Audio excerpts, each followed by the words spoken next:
A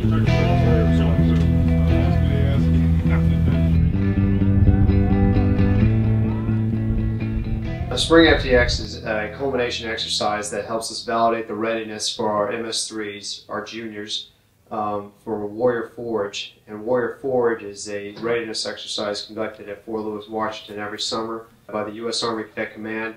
And their performance at Warrior Forge factors into their branch assignments when they enter into the operational force of the Army. For this one, what we wanted to do was we wanted to put them in leadership situations where they have to evaluate their technical and tactical knowledge of their basic infantry soldier skills.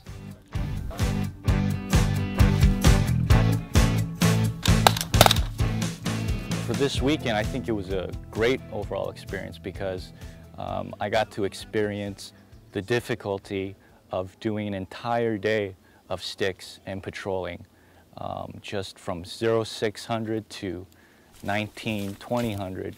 We were just constantly going up and down these hills, just crazy terrain and crazy shrub.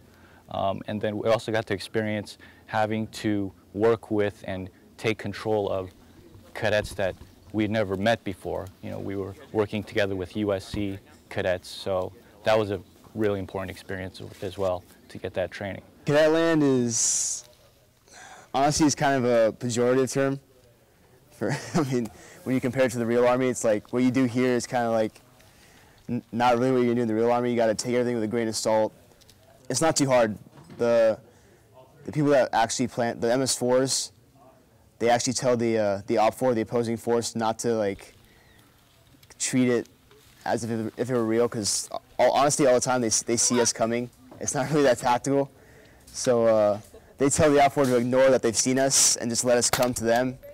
And then they engage us when the TAC tells them to. So it's not really about the tactics so much as it is about leadership, because they want to see if you can lead 10 people and not react poorly under pressure. I was able to set up an ambush as a squad leader, and we executed the ambush, and the entire process went really smoothly, and I was evaluated, you know, pretty good for that one. We got to do some, you know, Rambo-style stuff on the ambush, which was kind of cool. The weather conditions were pretty brutal. During the day, it was searing hot. I got burned really bad, and I had to reapply sunblock every hour, and I'm still burned pretty bad. And then just it was difficult trying to stay hydrated because we're constantly moving, constantly running the lanes. It's an enormous amount of stress, especially for patrolling, because you are controlling a platoon-size element. You know, that's 3 to 4 squads. That's like 30 to 40 cadets, and you're in charge of other cadets that are in the same class as you as well. You know, they're your classmates. So yeah, it's a lot of pressure, and you have 5, 10 cadre at some time, you know, looking at you, evaluating you, critiquing you, you know, while you're being evaluated.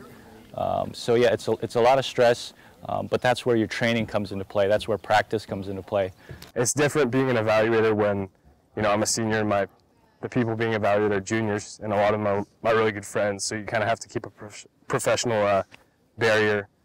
So that's probably one of the more tricky situations getting around. You know, if you're really close with someone, you got to turn that off for the time and focus just on giving them a fair grade. You know, ultimately, I don't think I'm a particularly tough grader or anything.